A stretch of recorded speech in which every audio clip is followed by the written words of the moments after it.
रात गहरी थी, शहर की नब्ज धीमी थी, पर एक टूटी हुई स्ट्रीट लाइट बार बार झपक रही थी, जैसे किसी ने अंधेरे में भी उम्मीद की सांस छोड़ रखी हो। राहुल पैदल चल रहा था, दोनों हाथ जेब में, आंखें कहीं खोई हुई। हवा ठंडी थी, लेकिन उसके भीतर आग थी। वो आग जो किसी के पास सपना तो होता है, पर हिम्मत नहीं होती उसे सच करने की। वो बस देख रहा था, ऊंची इमारतों में जलती खिड़कियां, सड़क किनारे काम करते लोग, और हर चीज जो उसे याद दिलाती कि जिंदगी आगे बढ़ रही है। सिर्फ वो नहीं। तभी उसकी नजर एक छोटे से कैफे की खिड़की पर पड़ी। वहां एक पोस्टर टंगा था, खास ट्रेनिंग, सपने बेचने वालों के लिए नहीं, सपने सच करने वालों के लिए। नीचे एक नाम लिखा था, विकास सिन्हा, और एक क्यूआर कोड। उस पल कुछ बदला। राहुल रुक गया। उसने खुद से पूछा, बस घूरते रहोगे या कुछ करोगे भी? दरवाजा खुला था। अंदर हल्की रोशनी, पुराने गानों की धीमी धुन और एक बूढ़ा आदमी जो किसी किताब के किरदार जैसा दिखता था। उसके पास नोटबुक और पेन था, पर उसके चेहरे पर वो सुकून था जो सिर्फ देखे हुए तूफान वालों के पास होता है। राहुल ने झिझकते हुए कहा, सर, ये पोस्टर देखा बाहर, मैं बस जानना चाहता हूं कि ये ट्रेनिंग क्या है। बूढ़ा मुस्कुराया, ये ट्रेनिंग नहीं, आईना है। यहां हम वही दिखाते हैं जो तुम खुद से छुपाते हो। कुछ पल खामोशी रही, तभी प्रोजेक्टर झपका और दीवार पर एक पुरानी फिल्म चली। एक आदमी सूने मैदान में नंगे पैर टूटी हुई घंटी बजाता हुआ। बूढ़े ने कहा, वो आदमी हर रोज घंटी बजाता था ताकि लोग जागें। एक दिन किसी ने घंटी चुरा ली, वो गया, लेकिन अगले दिन नई घंटी बना लाया। यही फर्क है देखने वाले और करने वाले में। वो पल राहुल की आत्मा में उतर गया। उसने उसी वक्त वो क्यूआर कोड स्कैन किया।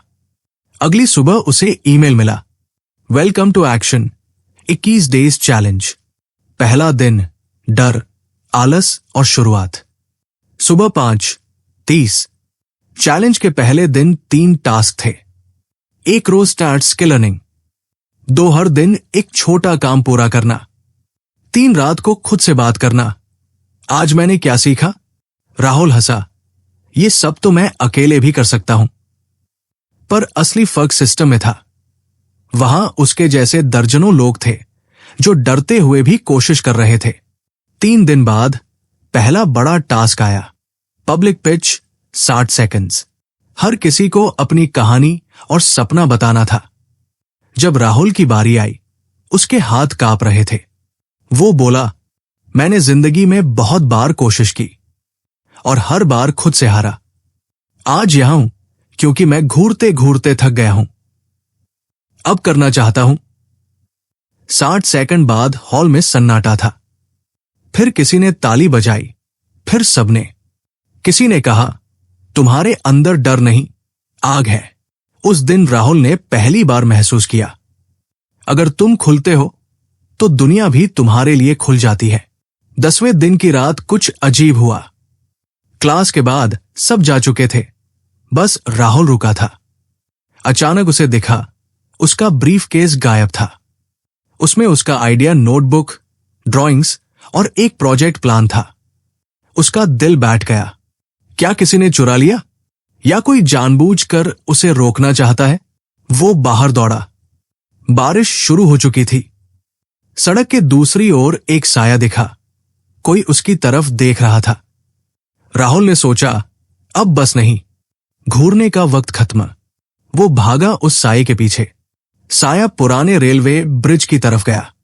वहां हवा में सीलन थी और लाइट टूट चुकी थी। कोने में एक पुराना वार्डरोब पड़ा था, उसी में ब्रीफ केस।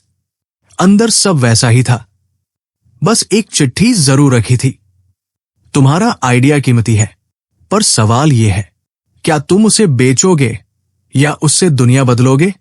नीचे एक मोबाइल नंबर लिखा था। अगली सुबह राहुल ने ट्रेनर को सब बताया। उन्होंने बस इतना कहा, कभी कभी चोरी तुम्हारी चीज की नहीं होती, तुम्हारे डर की होती है, उसे जाने दो। फिर भी राहुल ने उस नंबर पर कॉल किया। दूसरी तरफ से एक महिला की आवाज आई, अगर सच में कुछ करना चाहते हो तो शाम 6 बजे इंडस्ट्रियल वर्से में आना। वो सोचता रहा, क्या ये जाल है या मौका? पर किसी ने कहा था, action is the cure for fear. वो गया। वहां एक छोटा हॉल था, कुछ लोग, कुछ निवेशक और वही महिला जो कॉल पर थी। वो बोली, हम हर महीने एक आइडिया चुनते हैं, 90 दिन में उसे हकीकत बनाने के लिए। उसने पूछा, क्या तुम 90 दिन का प्रोजेक्ट करोगे? राहुल चुप रहा। उसके अंदर 2 आवाजें थी। एक कहती, मत कर, फेल हो जाएगा। दूसरी कहती, कम से कम कोशिश तो कर। फिर उसने खुद से कहा, बस घूरते रहोगे या कुछ करोगे भी? और उसने हाँ कहा। 90 दिन का सफर। पहला महीना कठिन था। Pitch fail, market slow, resource खत्म। पर हर बार जब हार का डर आता, वो वही 3 कदम उठाता। Feedback, retest, improve. दूसरे महीने उसने छोटे ब्रांड्स के लिए मिनी कैंपेन डिजाइन करना शुरू किया। धीरे धीरे क्लाइंट्स मिलने लगे। तीसरे महीने उसे पहला बड़ा प्रोजेक्ट मिला, एक यूट्यूब चैनल के लिए विजुअल थीम और स्क्रिप्टिंग सिस्टम बनाना।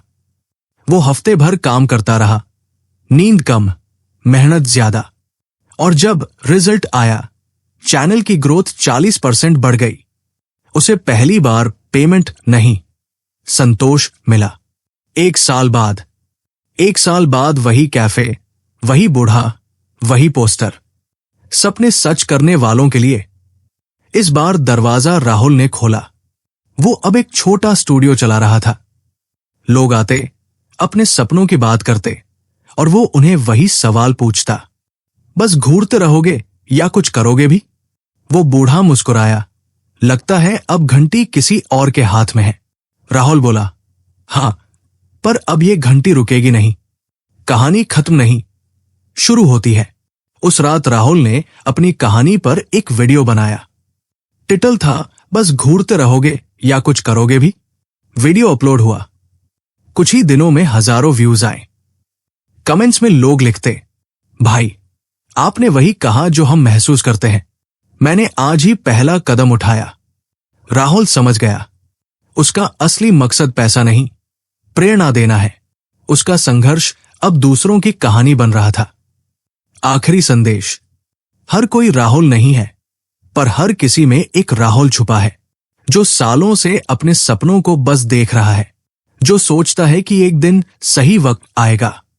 सही वक्त कभी नहीं आता, तुम्हें ही बनाना पड़ता है।